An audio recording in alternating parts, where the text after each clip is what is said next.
Hello everyone, today I'm going to read the short story Eyre from the Learn English true story. I checked on YouTube video and found 3 versions of the Eyre movie. First 2, I had hard time to catch the language because they speak like British, and then the third one, it is easier for me because they speak like American English. So please follow me and listen what the story gonna say. The movie are a little bit different from what I have read. Jane Eyre for beginner level. Chapter 1. My story begins. In 1825, I was 10 years old. My father and mother were dead. I lived with my aunt and uncle, Mr. and Mrs. Reed. Their house was called Gateshead Hall. The house was in Yorkshire in the north of England. My aunt and uncle Reed had 2 children, a boy, John, and a girl, Eliza. I loved my uncle Reed, and he liked me. But in 1825, my uncle died. After that, I was very unhappy. My aunt Reed did not like me, and John and Eliza were unkind to me. It was a cold, rainy day in December. All of us were in the house. I wanted to be alone. I wanted to read. I opened a book. Then I heard my cousin John's voice. Jane Eyre, where are you?" John shouted. He came into the room and he saw me. "Why are you reading my book?" he asked. "Give it to me." John took the book. He hit my head with it. I screamed. John hit me again. I pulled his hair and I kicked him. "Help, help, Mama!" John shouted. "Jane Eyre is hurting me." Aunt Reed ran into the room. She pulled me away from John. "John hit me with a book," I said. "I hate him, and I hate you too." "You are a bad girl, Jane," my aunt said. "Why do you hate me?" "You don't like me," I replied. "John and Eliza are unkind to me. I want to leave Gateshead Hall." "You want to leave?" Aunt Reed said. "Where will you go? Your parents are dead. You could not live alone." Aunt Reed thought for a moment. "My friend Mr. Brocklehurst is the owner of a school," she said. "I will send you to Mr. Brocklehurst's school." A few days later, Mr. Brocklehurst came to Gateshead Hall. He was a very tall man. His eyes were dark and his face was cool. "Jane Eyre," he said to me, "God doesn't like bad children.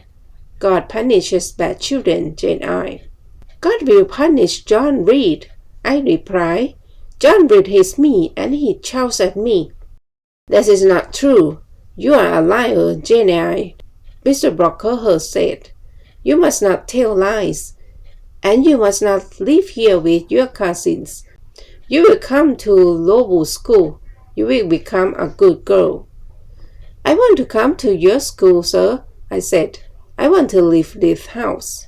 "Bad girls are punished at my school, Jane Eyre," Mr. Brocklehurst said. "The girls work very hard at Lowood." "I will work hard.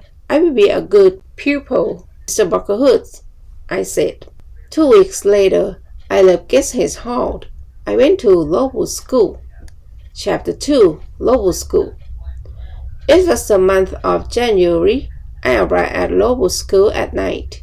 A servant took me up some stairs and into a big bedroom. There were many beds in the room. The girls in the beds were asleep. The servant took me to an empty bed. I put on my nightclothes and I got into the bed. Soon I was asleep too. I woke up very early. A loud bell was ringing. The bedroom was dark and cold. I watched the other girls. They washed in cold water and they dressed quickly. There was a plain brown dress next to my bed, and there was a pair of ugly, heavy shoes. I washed quickly. Then I put on my new clothes. I was very hungry. I followed the other girls down the stairs. We sat down at the long tables in a large dining room. Our food was terrible. "The food is bad again," one of the girls said. "Stand up," a teacher shouted. "Don't talk." We stood up. We did not speak. We walked into a big schoolroom and we sat down. There were about 18 girls in the schoolroom, and there were 4 classes. The oldest girls were in the 4th class.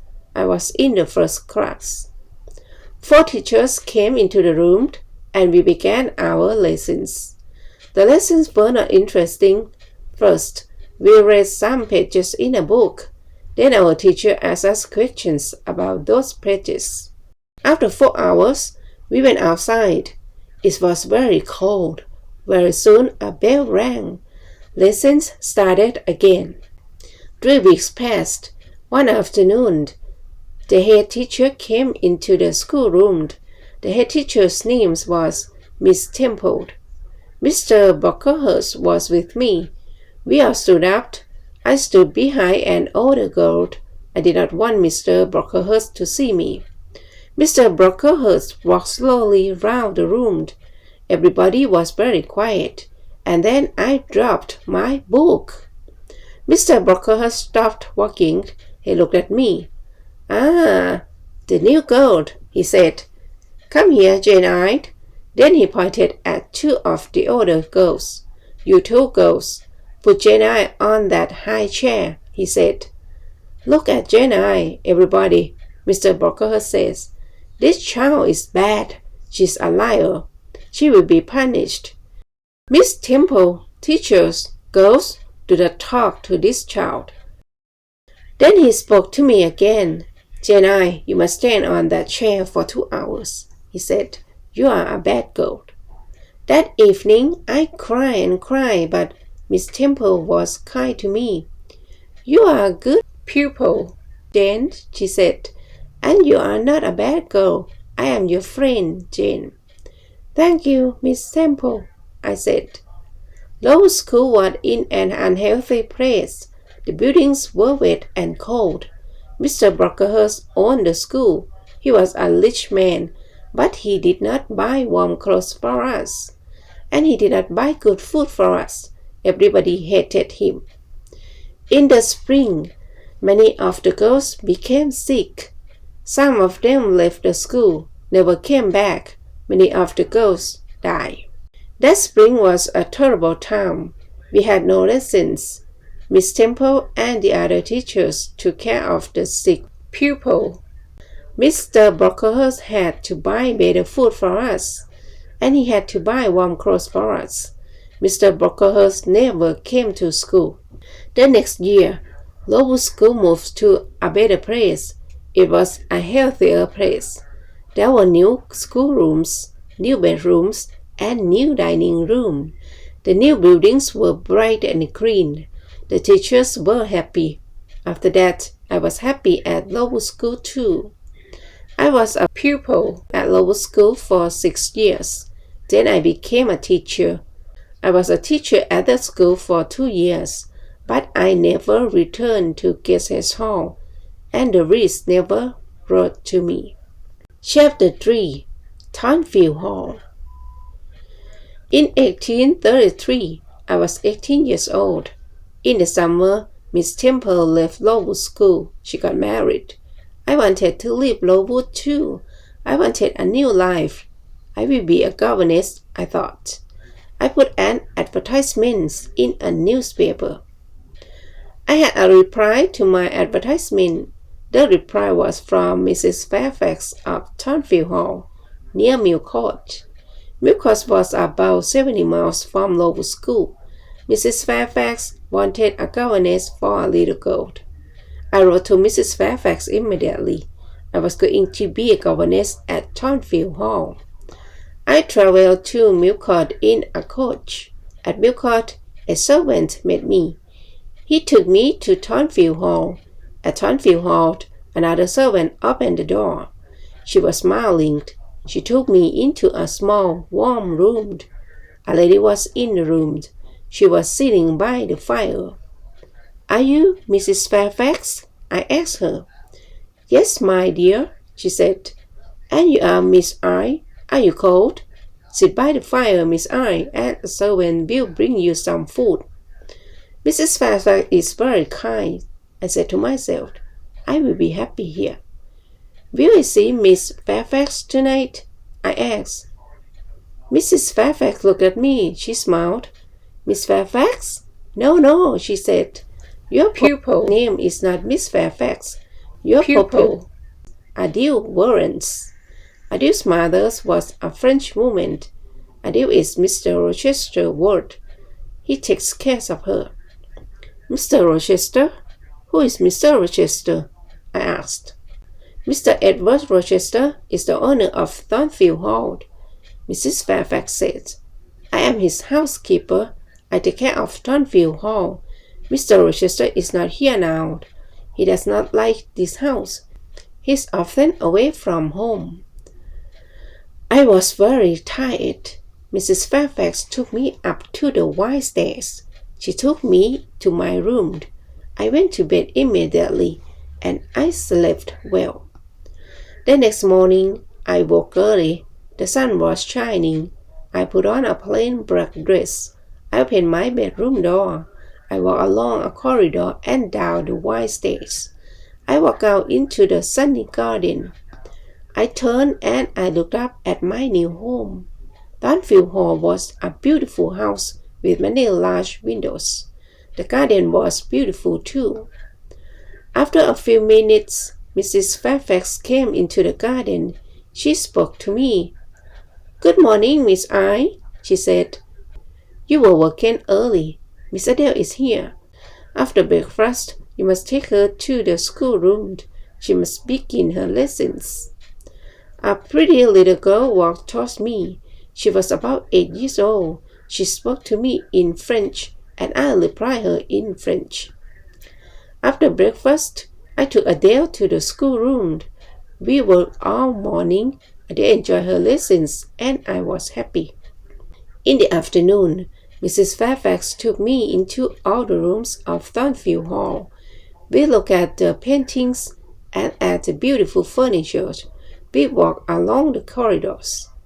"Come up onto the roof, Miss Eyre," Mrs. Fairfax said. "You will see the beautiful countryside around Timefield Hall."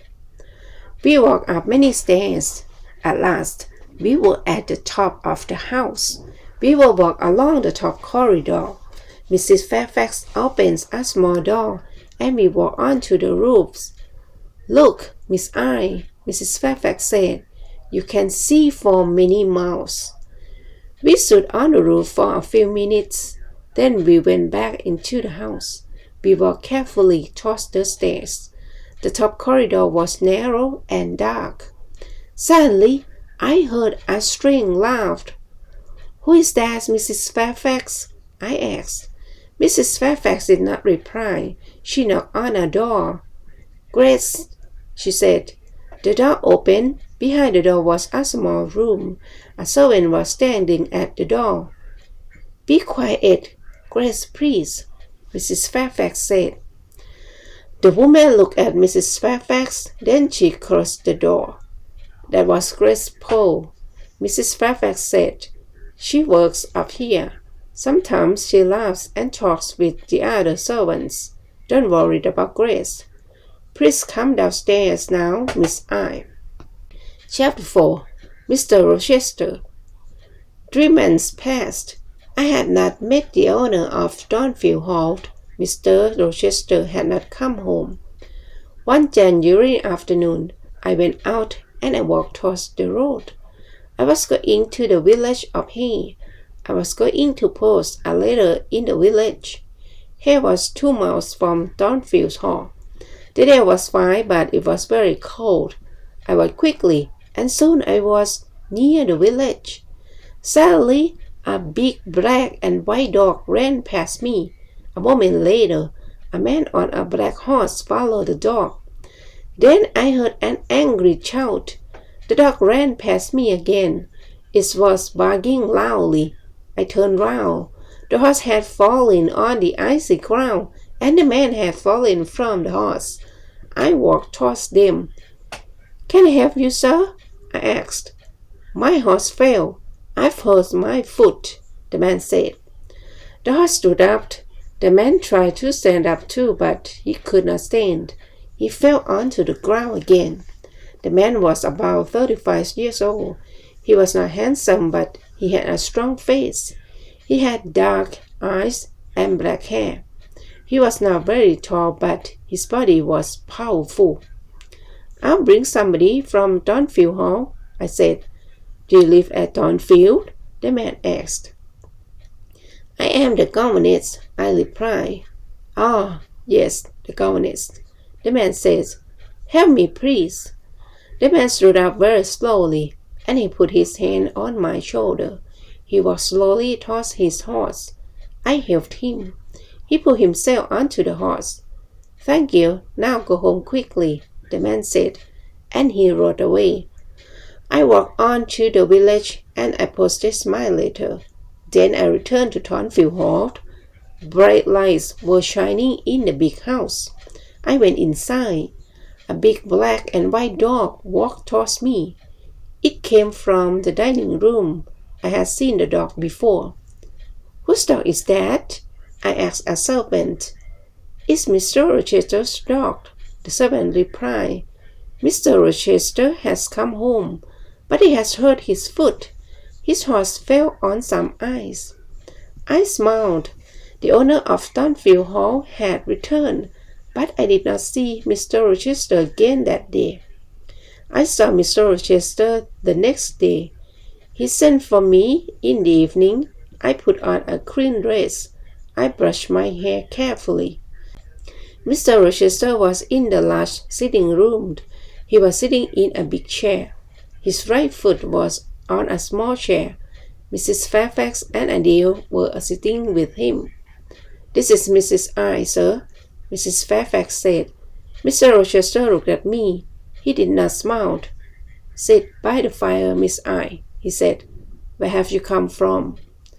"From Lowood School," I replied. "I was there for 8 years." "8 years?" Mr. Rochester said. "That is a long time. Who are your parents?" "I have no parents, sir," I answered. "They are dead." "But where is your home, Miss I?" Mr. Rochester asked. "I have no home, sir. I have no family," I said. "Why did you come to Timefield Hall?" Mr. Rochester asked. "I wanted to leave Lowood, sir," I replied.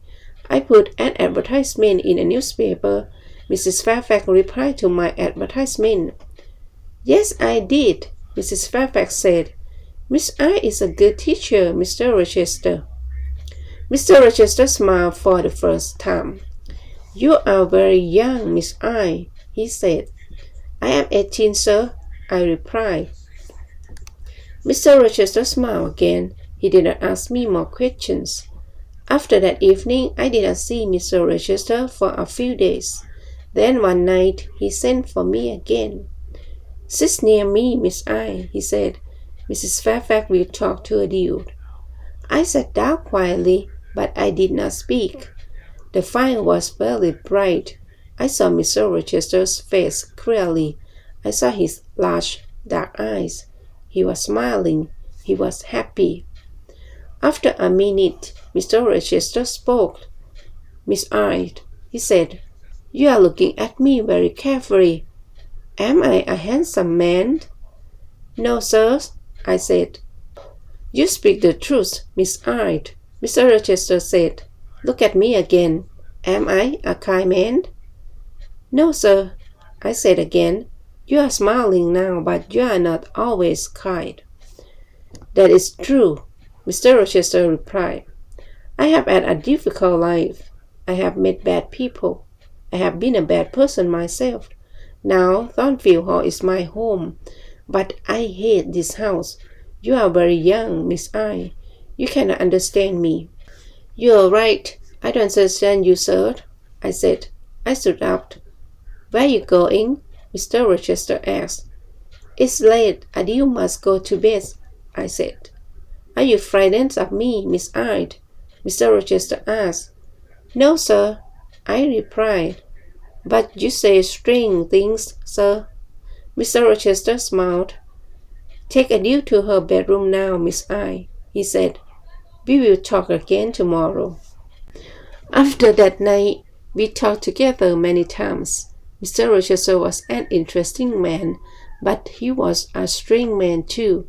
I often thought about him. Why does Mr. Rochester hate Timefield? I asked myself. Timefield Hall is a beautiful place, but Mr. Rochester is not happy. Chapter 5. Fired. It was March. One night I was in bed, but I was not asleep. The house was quiet. Suddenly, I heard a sound in the corridor outside my room. Who's there? I said. Nobody answered. Then I heard a strange laugh. I got out of my bed and I went quietly to the door. I listened. I heard another sound. Somebody was walking up the stairs to the top corridor. Then I heard somebody close a door. Was that Grace Poole? I said to myself. Yes, it was Grace. Why was she laughing? And why is she walking in the house at night? Is she mad? I must tell Mrs. Fairfax about this. I will speak to her now.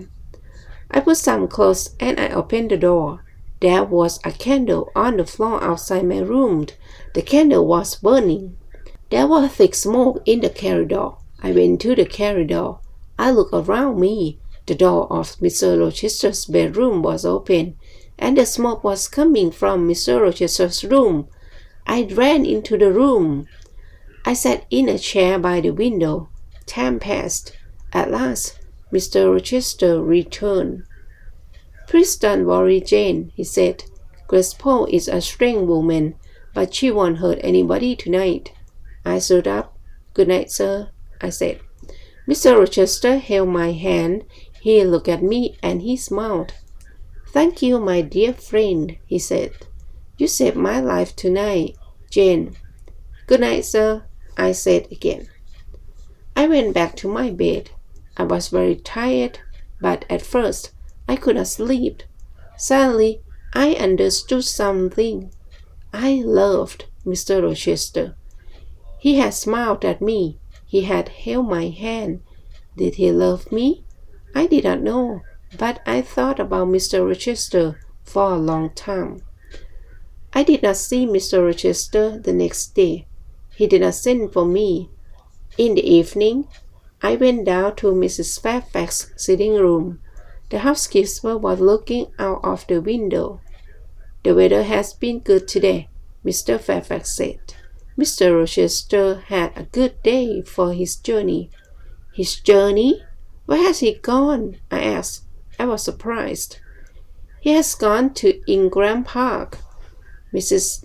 Fairfax replied. Mr. Rochester will stay there for a week or more. He has many friends. All his friends will be at Ingram Park this week. Will there be any ladies at Ingram Park? I asked. Yes, Mrs. Fairfax says. There will be many ladies there. Miss Blanche Ingram will be there. Mr. Rochester has known her for many years. Is Miss Ingram beautiful? I asked.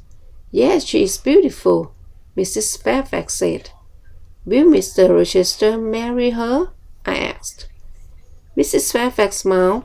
I don't know, Miss Eyre, she replied. I don't know. I was very unhappy. I went up to my bedroom. I looked in my mirror. Jane Eyre, I said to myself, you are not pretty, and you are poor. Mr. Rochester will never marry you. He will marry Miss Blanche Ingram. She is a rich lady. You are a poor governess.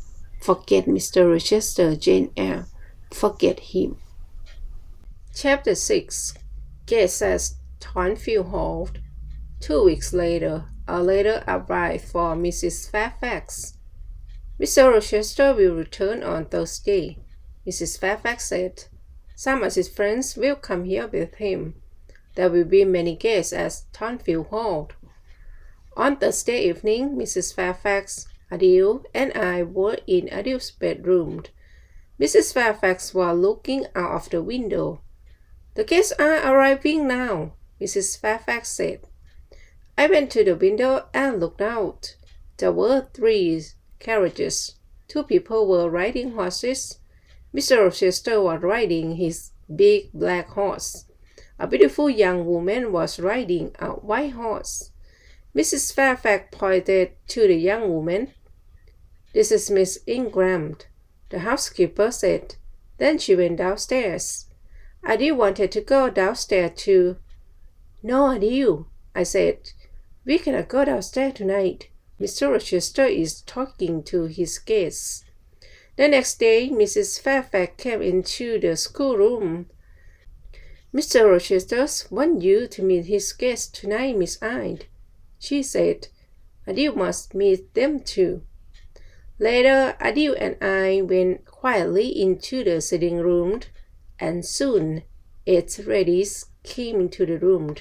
One of them was tall, dark, and very beautiful. She was Bertha Ingram. Adele ran towards her. "Good evening, beautiful lady," she said in French. "What a pretty little girl," Bertha Ingram says. Miss Ingram spoke to the other ladies, and she spoke to Adele, but she did not speak to me. Half an hour later, the gentleman came into the room. I looked at Mr. Rochester. He saw me, but he did not speak to me. Miss Ingram pointed at Adele. "Why doesn't this little girl live at our school, Mr. Rochester?" she asked. "Adele learns her lesson at home," Mr. Rochester replied. "She has a governess." "Oh, yes, that small woman by the window," Miss Ingram said. "I had many governesses. I hated all of them. They were all ugly and stupid." Later, Miss Ingram and Mr. Rochester sang some songs together. Mr. Rochester had a fine voice. I listened to the songs. Then I left the room. Mr. Rochester followed me. "What is wrong, Jane?" he asked. "Nothing is wrong, sir," I said. "But I am tired. I am going to my room. Good night, sir." "You are tired, and you are unhappy too," Mr. Rochester replied. "There are tears in your eyes. Rest now, Jane, but please come and meet my guests tomorrow evening. Don't forget, Jane. The guests stay at Timefield Hall for 2 weeks. Every evening I went to the sitting room with Adele. Nobody spoke to me. Mr. Rochester and Miss Ingram were always together. One afternoon, Mr. Rochester went to Millcote. He returned late in the evening. I met him at the front door.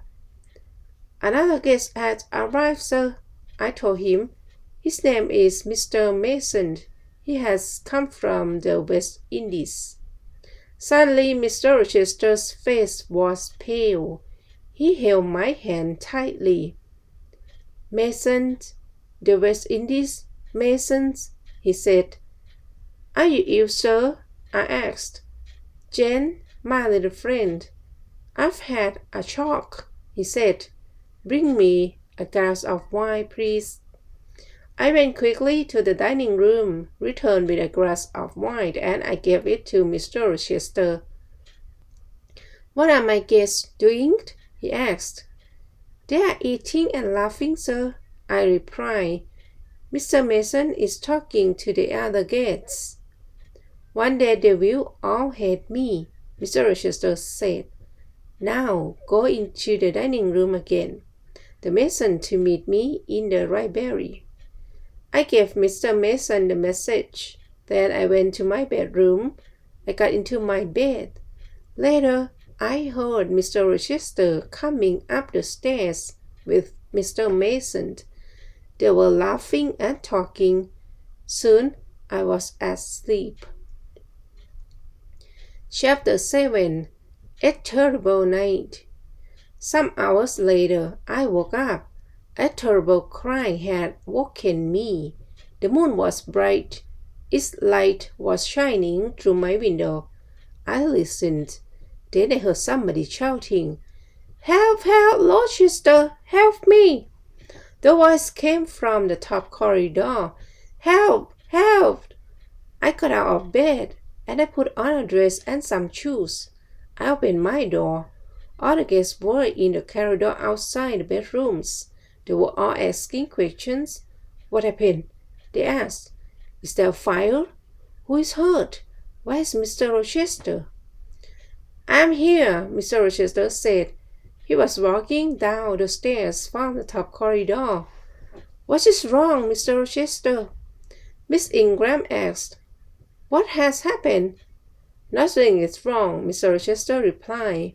"One of the servants had had a bad dream. Go back to bed." I went back to my room, but something was wrong. I did not get into my bed. I waited. Soon somebody knocked on my door. I opened the door. Mr. Rochester was standing in the corridor. "Jane, follow me. Do not make a sound," Mr. Rochester said. We went up to the top corridor. Mr. Rochester unlocked a door and we went inside a room. Mr. Mason was sitting on a chair in the room. His face was pale, and his shirt was covered with blood. Then I heard a terrible laugh. The sound came from the next room. "Grace Poole is a mad woman," I thought. "Why does Mr. Rochester have a mad servant?" Mr. Rochester spoke quietly to Mr. Mason. "I am going to bring a doctor, Richard," he said. Then he spoke to me. "Stay here, Jane. Watch Mr. Mason's arm, but do not speak to him." Mr. Rochester left the room. I watched Mr. Mason's arm. We waited for Mr. Rochester and the doctor.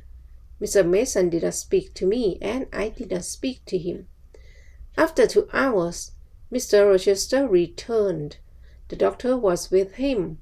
The doctor looked at Mr. Mason's arm. "She beat me," Mr. Mason said. "I came up here. I wanted to see her. I wanted to help her, but she beat me." "Be quiet now, Richard," Mr. Rochester said quickly. The doctor put a bandage on Mr. Mason's arm. Mr. Rochester put Mr. Mason's coat round the injured man's shoulders. Then he spoke to me again. "Run downstairs, Jane. Unlock the small door and the side of the house," he said. "We will follow you." I went quickly downstairs and I opened the door. Outside the door, a servant was waiting with a carriage. Mr. Mason and the doctor came out of the house. They got into the carriage. Then Mr. Rochester came out of the house too. Mr. Mason spoke to him through the window of the carriage. "Help her. Be kind to her, Rochester," he said. "Yes, I will, Mason," Mr. Rochester said. The servant drove the carriage away.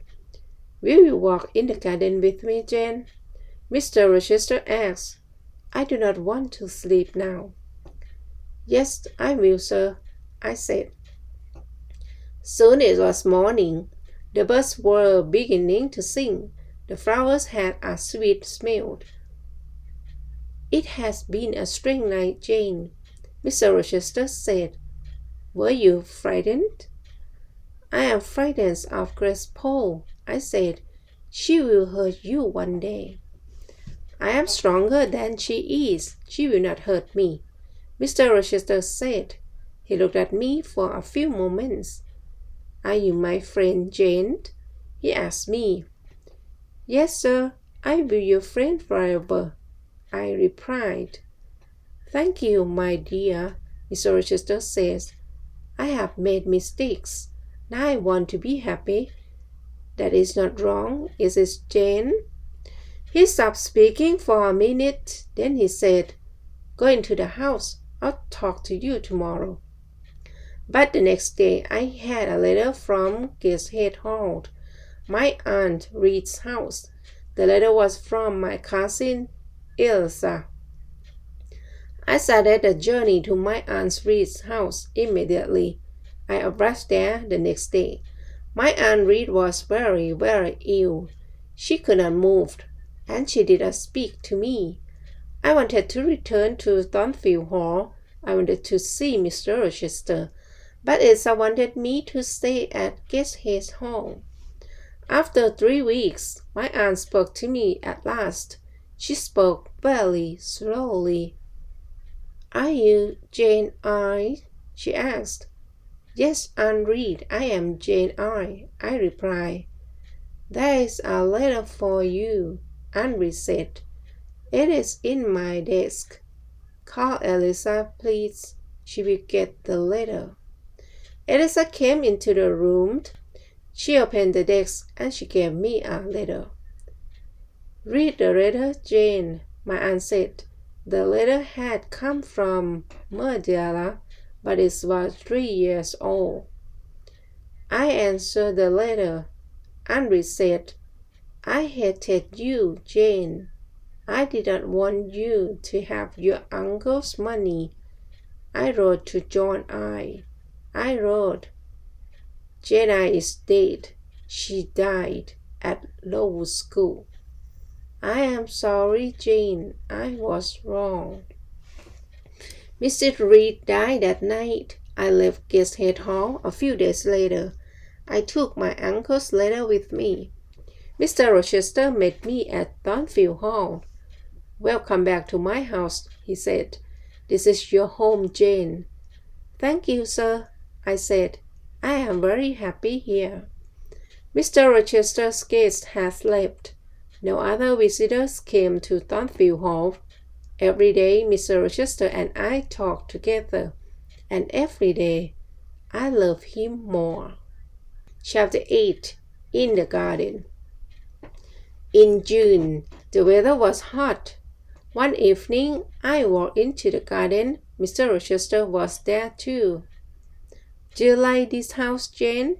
he asked. "Yes, sir," I replied. "Soon Adele will go to live at a school, Jane," he said. "Then I will not want a governess here." "Will you be sad then, Jane? Will you leave Timefield Hall?" "Leave?" I said quickly. "Must I leave Timefield?" "My dear." Rochester stopped. He was silent for a moment. Then he said, "I'm going to be married soon." "Oh, sir," I said. "Then I must go far away from Timefield, far away from you, sir." I started to cry. "I will always remember you, Jane," Mr. Rochester said. "Will you forget me?" "No, sir," I replied. "I will never forget you. I don't want to leave Timefield, sir. I don't want to leave you." "Don't leave, Jane," Mr. Rochester said. "Stay here." He smiled at me. "I must not stay here, sir," I said. "You are going to marry Miss Ingram. I am poor. I do not have a pretty face, but I have a heart. It is a loving heart, sir." "Jane, I am not going to marry Miss Ingram," Mr. Rochester said. "She is rich. She is beautiful. You are poor. You are not beautiful. But I want to marry you. Will you marry me, Jane?" For a moment I could not speak. At last I asked, "Do you love me, sir?" "I do," he replied. "Then, sir, I will marry you," I said, and Mr. Rochester kissed me. "My dearest Jane," he said, "nothing can stop our marriage now. We will be married in a month, Jane." We kissed again. Then I said good night and I went into the house. I went upstairs to my room. Later, I remembered my Uncle John I's letter. "I will write to him in Madeira," I said to myself. "I will tell him about my marriage to Mr. Rochester. I am very happy. My uncle will be happy too." 4 weeks passed. Mr. Rochester was going to buy me many beautiful things. He was going to give me many presents, but I did not want these things. No, Edward, I said, I am not beautiful. I don't want beautiful things. I want you, Edward. It was the month of July, 2 days before our wedding day. Mr. Rochester went away. I will return tomorrow, he said. I love you, Jane. That night, I went to my bedroom early. My wedding dress and my wedding veil were in my room. I looked at them. In 2 days, I will be Jane Rochester, I said to myself. Then I went to bed, but I did not sleep well. The next day, Mr. Rochester returned. He looked at me carefully. What is wrong, Jane? He asked. Your face is pale. Are you frightened? I had a very strange dream last night, I said. It was a dream about this house, but in my dream, Timefield Hall had no roof. The walls were burnt. They were black. In my dream, I tried to find you, but you were not in the house. Are you afraid of a dream, Jane? Mr. Rochester asked. No, Edward, I replied. But I woke up from my dream. There was a woman in my room. She was strong and heavy. She had long black hair. The woman was holding a candle, I said. She put the candle by my mirror. She put my wedding veil over her head, and she looked in the mirror. Then I saw her face. It was a strange, terrible face, Edward, I said. Suddenly the woman tore my veil into 2 pieces. She threw the pieces on the floor. What happened next? Mr. Rochester asked. The woman held her candle near my face, I replied. She looked at me and she laughed. Then she went away. This happened in your dream, Jane, Mr. Rochester said. It did not happen in my dream, Edward, I said. This morning my wedding veil was on the floor of my room. It was torn. It was in 2 pieces. But the woman did not hurt you, Jane, Mr. Rochester said. Sleep in Adele's room tonight, my dear. You will have no more bad dream. Chapter 9. Mr. Rochester's Wife. It was our wedding day. We were going to be married in a church near Timefield Hall. After the marriage, we were going to travel to London. I got up early. I put on my wedding dress and I went downstairs. Mr. Rochester was waiting for me. At 8 o'clock, we walked together to the church. The clergyman was standing by the door of the church.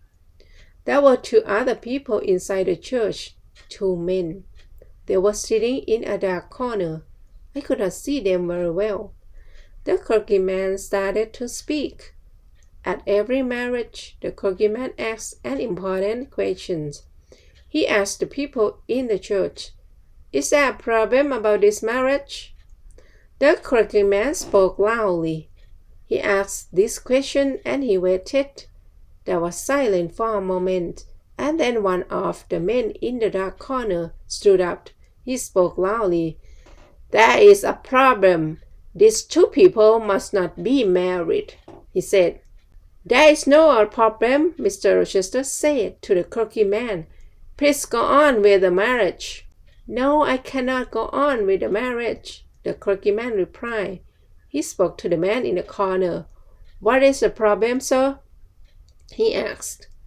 Mr. Rochester turned and looked at the man. Who are you? What do you know about me? He asked angrily. My name is Brick, sir. I am a lawyer, the man replied. I know many things about you. 15 years ago, you were married in the West Indies. Your wife's name is Bertha Mason. She is alive. She lives at Timefield Hall. How do you know that? Mr. Rochester shouted. The other man in the dark corner stood up. He walked towards us. It was Richard Mason. Bertha Mason is my sister, he said. I saw her at Timefield Hall in April. Mr. Rochester's face was pale. For a minute he was silent. Then he spoke quietly. It is true, he said. My wife is living at Timefield Hall. She's mad. Come to the house of you. Come and see Mrs. Rochester. Come and see the mad woman. We all left the church. Nobody spoke. At Timefield, Mrs. Fairfax and a Duke were waiting for us. They were smiling happily. Nobody will be happy today, Mr. Rochester said.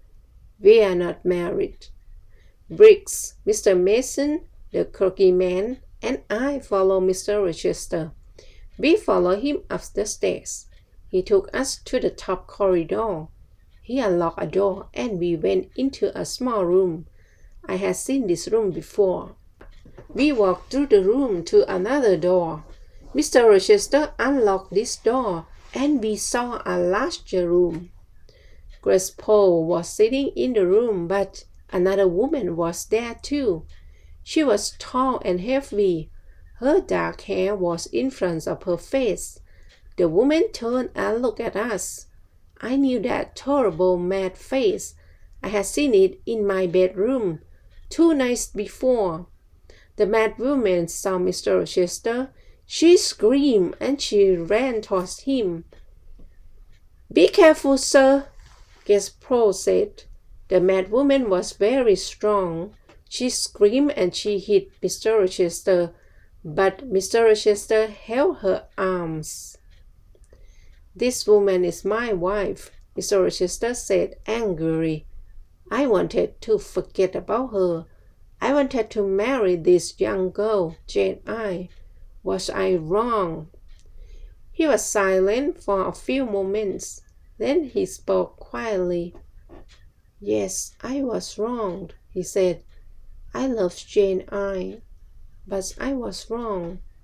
Now go, all of you. I must take care of my mad wife. I went slowly downstairs. Mr. Briggs, the lawyer, spoke to me. I am sorry for you, Miss Eyre, he says. You did nothing wrong. Your uncle, John Eyre, is sorry for you too. He read your letter, and then he met Richard Mason in Madeira. Your uncle is dying, Miss Eyre. He could not come to England. He sent me here. He wanted me to stop this marriage. I did not answer. I went to my room and I locked the door. I took off my wedding dress. I put on a plain black dress. I lay down on my bed. I am Jane Eyre today, I thought. I will be Jane Eyre tomorrow. I will never be Jane Rochester. I must leave Timefield Hall. I must never see Mr. Rochester again. My life here is finished. Many hours later, I got off the bed. I unlocked my door. Mr. Rochester was waiting outside my room. You are unhappy, Jane, he said. I am very, very sorry, Jane. We will leave Timefield. We will go to another country. We will be happy again. I cannot be your wife.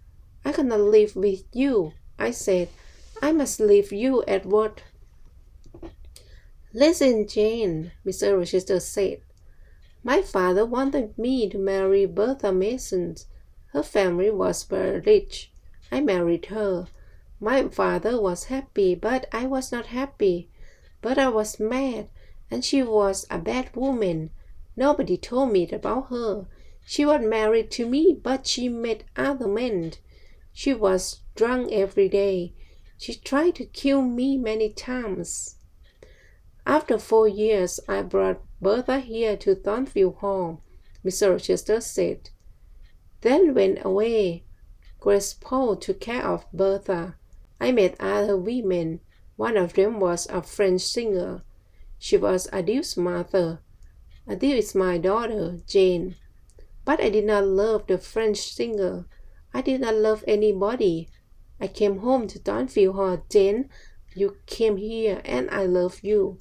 I will always love you. Please stay with me, Jane. No, Edward, I said. I am going away. We will be unhappy, but we must not be together. Goodbye, Edward. Oh, Jane, Jane, my love, Mr. Rochester said. Don't leave me. I kissed Mr. Rochester. God will help you, Edward, I said. Quickly, I went into my room. I put some clothes into a bag. Later, I heard Mr. Rochester go into his room very quietly. I went downstairs. I opened the small door at the side of the house. I left Timefield Hall and I walked to the road. It was dark. Soon, a coach came along the road. I gave all my money to the driver of the coach. I got into the coach. Many hours later, the coach stopped. It was 10 o'clock in the morning. You must give me more money now, the driver said. I have no more money, I said. You have no more money? Then you must get out of the coach, the driver said. I got down onto the road. The coach moved away quickly, but I had left my bag in the coach. I looked around me. I was on a cold, empty moor. I was tired and hungry. I walked and walked. I had no money. I had no food. I walked until the evening came. At last, I lay down on the ground. I fell asleep immediately. Chapter 10. Moor House. The next morning, I woke late. I walked along the roads for many miles. It started to rain. Soon my clothes were wet. I saw no one. I walked on the moor all day. In the evening, I was very tired again. I must sleep soon, I thought. Where shall I sleep? Then I saw a light. I walked slowly towards it. The rain was falling heavily, but I saw a house near the road. I walked up to the house. I knocked on the door. I waited, but nobody opened the door. I stood outside the house. I was very cold and very tired. I could not move. I am going to die here, I said. Then I heard a young man's voice. The man was standing behind me. No, you will not die at Moor House, the man says. Then he unlocked the door of the house. He took me into the house. He took me into a warm sitting room. Please sit down, he said. Two pretty young women came into the room. Give this poor woman some food, Dinah, the young man said. Give her some dry clothes, Mary. Then he spoke to me again. My name is St. John Rivers, he said. These are my sisters, Diana and Mary. What is your name, young woman? My name is Jane Elliot, I said. I closed my eyes. Jane is very tired, Diana said. She must go to bed now. I stayed in bed at Moor House for 3 days. Diana and Mary Rivers were governesses. They were staying at Moor House for a few days. St. John, their brother, was a clergyman. They were very kind to me. Soon we were good friends. One day, St. John asked me about my life. I was a governess too, I told him. And I told him about Lowood School, but I did not tell him about Timefield Hall. I did not tell him about Mr. Rochester. I want to work, St. John, I said. Will you help me? I have a plan, St. John said. A few miles from here, there's a village. Many of the girls in the village cannot read or write. I am going to pay for a girls' school in the village, but I must find a teacher for these girls. I will teach them, St. John, I said. Good, he said. There will be a small house next to the school. You will live there.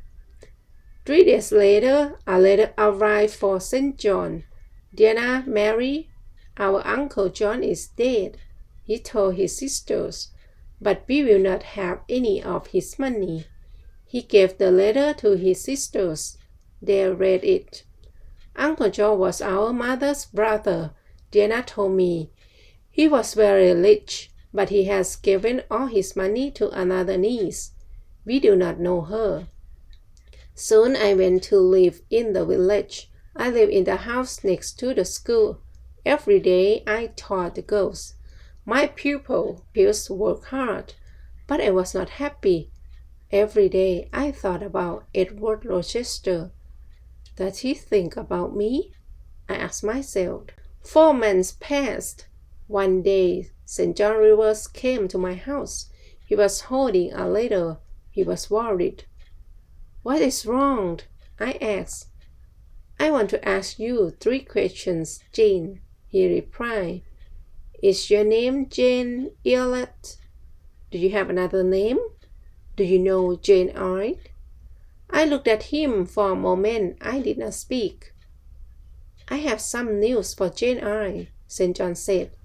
Jane Eyre was a pupil at Lowood School, and she was a teacher there.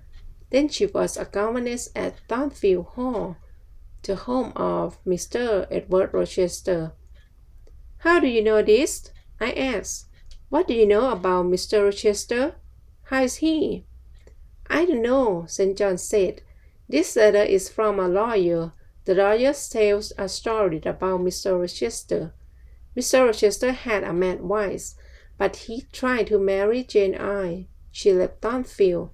Now this lawyer, Mr. Briggs, is trying to find her. I will tell you the truth, St. John, I said. My name is not Jane Eyre. My name is Jane Eyre, and I was a governess at Timefield Hall. I know Mr. Rochester. Did Mr. Briggs write anything about Mr. Rochester? No. The letter is about you, Jane, St. John said. Your uncle, John Eyre, is dead. John Eyre has given you £20,000. You are rich, Jane. But why did Mr. Briggs write to you? I asked. My mother's name was Eyre, St. John said. She was your father's sister, Jane. Then you, Dana, and Mary are my cousins? I said. I thought carefully for a moment. Write to Dana and Mary, I said. They must come home. I will give all of you some of Uncle John's money. The next day, I wrote to Mr. Briggs. I gave St. John, Diana, and Mary £5,000 each. I wrote to Mrs. Fairfax too, but she did not reply. 6 months passed. I heard nothing from Timefield Hall. I heard nothing about Mr. Rochester. Then one day I was walking on the moor. Suddenly I heard a voice. There was nobody on the moor, but the voice was calling my name. Jane! Jane! Jane! This is Mr. Rochester's voice, I said to myself. Then I shouted, I am coming, Edward, I'm coming. I ran to Moor House. I spoke to my cousin. I am going to Timefield Hall tomorrow, I told them. I began my journey the next day. Chapter 11. My story ends. 2 days later, I got out of a coach. I was standing on the road near Timefield Hall. I ran across the fields. Was Mr. Rochester at Timefield? Was he ill?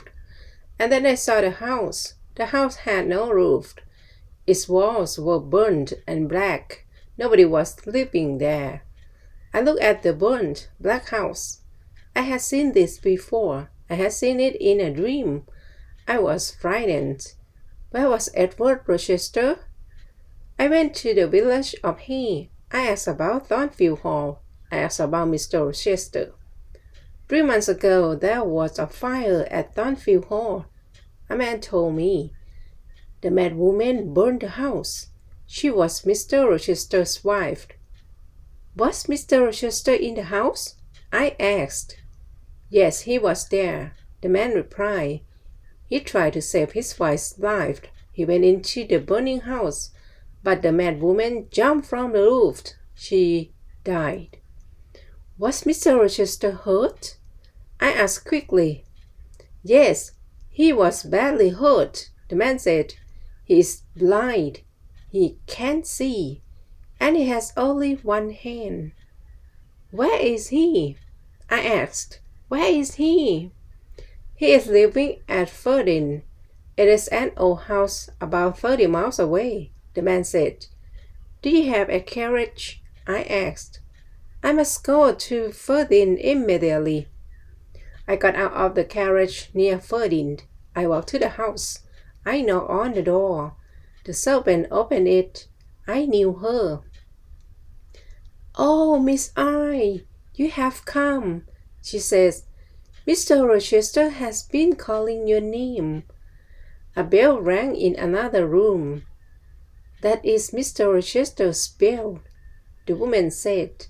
He wants some candles. There were 2 candles on a table near the door. The woman lit them and she picked them up. Mr. Rochester is blind, but he always burns candles in his room in the evenings, she said. Give the candles to me, I said. I'll take them to him. I opened the door of Mr. Rochester's room. His black and white dogs were sitting by the fire. The dog jumped up and ran towards me. Who is there? Mr. Rochester said. Don't you know me, Edward? I asked. Your dog knows me. I put the candles on a table. I held Mr. Rochester's hand. I know that voice, and I know this little hand, Mr. Rochester said. Is that you, Jane? Yes, sir, I have found you at last, I said. I will never leave you again. Then I told Mr. Rochester my story. Why did you leave your cousin Jane? Mr. Rochester asked. Why did you come back to me? I am blind. I have only one hand. I will take care of you, Edward, I said. But I don't want a servant, Mr. Rochester replied. I want a wife. You will have a wife, Edward, I said. I will be your wife. I will marry you. I love you very much at Timefield Hall. Now I love you more. Mr. Rochester and I got married. After a time, his eyes were better. He could see a little. He saw the face of our first child. My dear Edward and I are very happy. The end.